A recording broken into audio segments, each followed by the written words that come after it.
तो इन्होंने जी फॉर गधा नहीं, जी फॉर गधा नहीं पढ़ा, जो जैसा पढ़ता है वही बोलता है।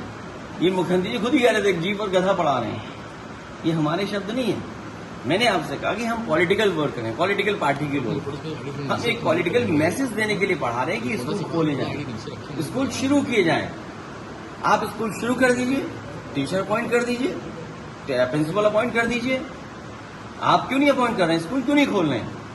ये सरकार धोखा दे रही है, ये बचना चाहती है सरकार, ये पढ़ाई गरीबों की छीनना चाहती है। ये बाबा साहब भीमराव अम्बेडकर जी के संविधान के तहत जो हमें अधिकार मिला है पढ़ाई का, उस पढ़ाई को छीनने की साजिश है। समाजवादी लोग कभी कामयाब नहीं होने देंगे। हमारा आंदोलन भी चलेगा और सरकार बनेगी तो जो ये स्कूल बने हैं इससे बेहतर गरीबों के स्कूल बनाने का काम समाजवादी सरकार ने। आप लोग इस पे प्रोटेस्ट देखिए, कर रहे हैं। ये भारतीय जनता पार्टी का काम करने का तरीका है, फर्जी वोट बनवाना और वोटर लिस्ट में वोट बढ़वा देना, अपने वोट न कटने देना अगर बूथ पे नहीं है तो। मुझे अच्छी तरह याद है, छिबरामऊ की विधायक, उन्होंने अपने बूथ पर 200 से ज्यादा फर्जी वोट बनाए हुए थे। हमारे कार्यकर्ताओं ने जिम्मेदारी के साथ काम किया, वोटर लिस्ट लेकर के पहुंचे और लगभग 200 वोट एक बूथ पे कटवा दिए। इसलिए पॉलिटिकल पार्टी के वर्कर्स को भी तैयार रहना पड़ेगा। ये जो वोट चोरी, वोट डकैती, वोट का या लोगों का अपहरण करने का काम होता है, उसके लिए तैयार रहना पड़ेगा। मैं फिर एक बार इलेक्शन कमीशन से कहूंगा कि जिस सूची को समाजवादी पार्टी ने दिया है डिलीटेड वोट्स का, ऐसे अधिकारी जिन्होंने जानबूझ करके समाजवादी पार्टी के वोट को डिलीट किया, उन अधिकारियों के खिलाफ कार्रवाई होनी चाहिए। जिन लोगों ने बाई इलेक्शन में समाजवादी पार्टी और आम जनता को रोका वोट डालने से, उन जिलाधिकारियों के खिलाफ कार्रवाई होनी चाहिए। अगर ये जिलाधिकारी और अधिकारियों के खिलाफ कार्रवाई हो जाएगी तो यही निष्पक्ष काम करेंगे, आपकी वोटर लिस्ट भी ठीक हो जाएगी और वोट के दिन भी कोई भी डकैती नहीं कर पाएगा, न बंदूक दिखा के डरा पाएगा, न और कोई तरीका अपना पाएगा। पूजा ये भारतीय जनता पार्टी, आप यकीन करना, इंजन टकरा रहे थे, डब्बे टकरा रहे हैं, पटरियां टकरा रही हैं और जैसे जैसे चुनाव करीब आएगा 27 का, 47 तो दूर, 27 से पहले ही ये तलवारें खींचने की जो भी विधानसभा में दिखी है। और सच्चाई तो ये है कि जनता का गुस्सा ये सामना नहीं कर सकते, इसीलिए जनता को दूसरी दिशा में ले जाना चाहते हैं कि 47 का विजन दिखा दो। जनता जानती है इनका विजन कुछ नहीं है। अगर इनका विजन होता तो मुख्यमंत्री की ये भाषा होती। सोचिए क्या भाषा है उनकी, एएनआई वालों से पूछ लो कभी। ऐसी मुख्यमंत्री की ऐसी भाषा हो सकती है, एक विजनरी मुख्यमंत्री की यही लैंग्वेज होगी। सोचो, अपने विपक्ष के लोगों के लिए ये भाषा का इस्तेमाल करेंगे। सोचिए, सबसे अच्छा ये था कि उन्हें अपनी टिकट पक्की करा लेनी चाहिए बीजेपी में, उन्हें अपनी टिकट पक्की कराने। मुझे उम्मीद है, हालांकि हमारे मुख्यमंत्री जी बीजेपी के सदस्य केवल चुनाव के लिए बनते हैं, याद रखना आपको। हमारे मुख्यमंत्री जी भी बीजेपी के सदस्य नहीं रहे, भारतीय जनता पार्टी के वो सदस्य नहीं है, केवल चुनाव लड़ने के लिए वो सदस्य बनते हैं। हमें उम्मीद है कि अपनी टिकट के साथ साथ वो उनको भी टिकट दिला लेंगे, और अगर पहले टिकट दिला दी होती तो हमें देनी नहीं पड़ती इन्हें टिकट। भाई, अगर पहले टिकट बीजेपी ने दे दी होती इन्हें तो हम टिकट थोड़ी देते। कोई चुनाव पर क्या बोलेंगे? तरफ सारा किया है। देखिए, बहुत महत्वपूर्ण सवाल मेरे पत्रकार साथी ने पूछा है। मुझे खुशी इस बात की कि समाजवादी पार्टी वो दल है जिस दल ने फूलन देवी पर जब अन्याय हुआ, और अन्याय यहां तक हुआ कि आत्मसमर्पण के बाद उन्हें छोड़ना चाहिए था सरकार को, लेकिन सरकार ने उन्हें नहीं छोड़ा। नेताजी ने उन्हें छुड़वाया और छुड़वाने के साथ साथ उन्हें लोकसभा का सांसद भी बनाया। लोकसभा में पहुंच करके उन्होंने न केवल महिलाएं, बेटियों के साथ जो अन्याय होता है उसकी दास्तान सुनाई, बल्कि एक भी अगर उदाहरण हमें दे दो कि एक महिला के साथ ऐसा व्यवहार हुआ हो और इस ऊंचाई तक वो पहुंची और सम्मान पाया हो। ये जो बकवास कर रहे हैं ये लोग, इन जिनके जो पैसे से बिक जाते हैं लोग, ये वो हैं जो सरकार के साथ रहना चाहते हैं, सरकार को खुश करना चाहते हैं। क्योंकि सरकार में अगर ये नहीं रहेंगे तो इन्हें पूछेगा कौन? जो हत्यारे हैं वो सरकार के लोग हैं। जिसने हत्या की वो किस विचारधारा से जुड़ा व्यक्ति है? कोर्ट में मामला, जेल गया, और फूलन देवी को हत्या कराने में जो विचारधारा के लोग हैं वो कौन हैं? फूलन देवी को किसने उसके साथ ऐसा व्यवहार किया? वो बेमई कांड के कोई लोग भूल जाएंगे कि क्या एक महिला के साथ ये व्यवहार हो सकता है? ये वो लोग हैं जिनको उनके समाज ने ही नकार दिया, और समाज जानना चाहता है, उसका इमोशन का फायदा उठाना चाहते हैं। ये जो पार्टियां हैं, जब कुछ नहीं बचता इन्हें तो जनता के इमोशन से लाभ लेना चाहते हैं। ये जो लोग बोल रहे हैं फूलन देवी के हत्यारा, वो हत्यारों के साथ है। सर, एक महत्वपूर्ण सवाल ये संदेश देने की कोशिश की लोकसभा में हमने नुकसान पहुंचाया, इसका आगे विधानसभा चुनाव है, इसका मतलब है किसी की कुर्सी हिल रही है, चेहरा बदल रहा है। अगर कोई इस तरह की बैठक हो रही है, सरकार बनाने के लिए तो नहीं हो रही होगी बैठक, सरकार से नाराज हो सकते हैं या कुर्सी हिलने की बात हो रही होगी कुछ। ये तो दिल्ली और लखनऊ वाले जाने। सर, दिल्ली वालों ने क्या इशारा किया जिसकी वजह से बैठक हो रही है? ये लखनऊ वालों ने क्या इशारा किया? लेकिन हम एक ही बात मानते हैं, वहां पर जो पीडीए के लोग बैठे लोग हैं वो घुट रहे हैं, वो घुटे जा रहे हैं, उनको कोई रास्ता नहीं दिखाई दे रहा है। उनका भी विजन साफ है 2027 में पीडीए के साथ।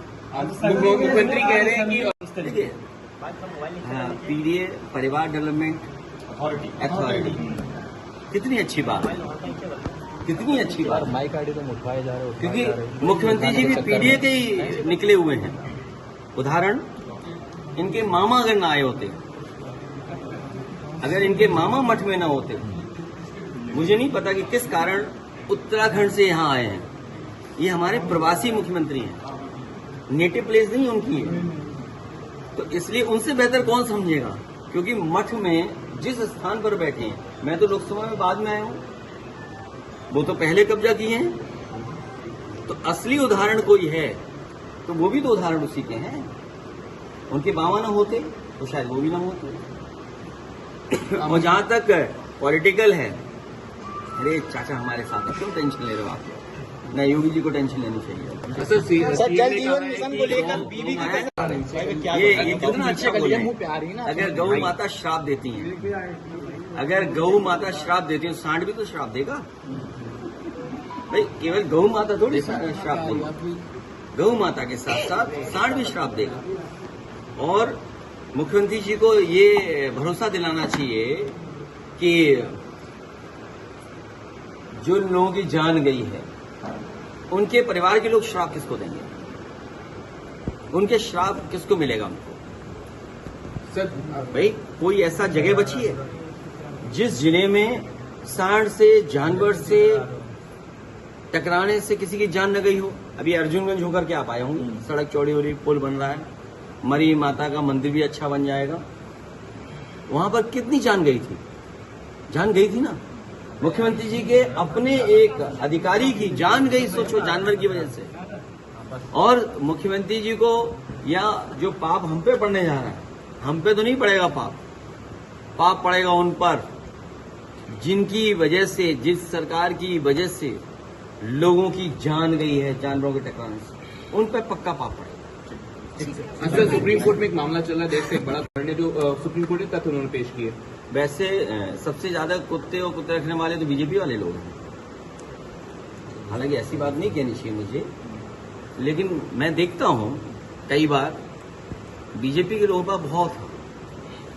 मैं चाहूंगा कि बीजेपी के लोग जिस तरह गाय की सेवा कर रहे हैं, सांड की सेवा कभी कभी करते हैं, तो जो भी जानवर है, और अगर डॉग लवर्स हैं, अगर उनके कुछ इश्यूज हैं, उनको जरूर एड्रेस करना चाहिए। जो विकसित सोसाइटी है, जो डेवलप्ड सोसाइटी है, अगर आप विकसित भारत का, विकसित उत्तर प्रदेश का सपना देख रहे हो, तो पेट्स के लिए आपके पास योजना क्यों नहीं है? और जो डॉग्स लवर्स हैं, उनके प्रति आपके पास क्यों इमोशन नहीं है? तो अगर आप विकसित भारत का और विकसित समाज का और विकसित प्रदेश का सपना देख रहे हैं, तो डॉग लवर्स के लिए भी आपके पास इमोशन होना चाहिए और कुछ पॉलिसी बनानी चाहिए जिससे उनको भी राहत मिले। आप दिल्ली पार्लियामेंट के दौरान देखिए, ये हम सब दल के लोग जब बैठेंगे तब तय करेंगे, लेकिन फिलहाल बीजेपी का विजन यही है कि हर अच्छी चीज खराब कर दो।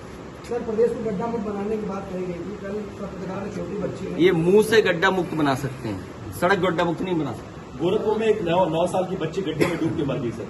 दुख है इस बात का कि मुख्यमंत्री जी के अपने क्षेत्र में एक पिता जिस तरीके से बेटी को लेकर के भागा जान बचाने के लिए, सोचिए बच्ची डूब गई। ये मुख्यमंत्री तो वो है जो विजन दे रहे थे, सपना दिखा रहे थे कि मेट्रो बनाएंगे।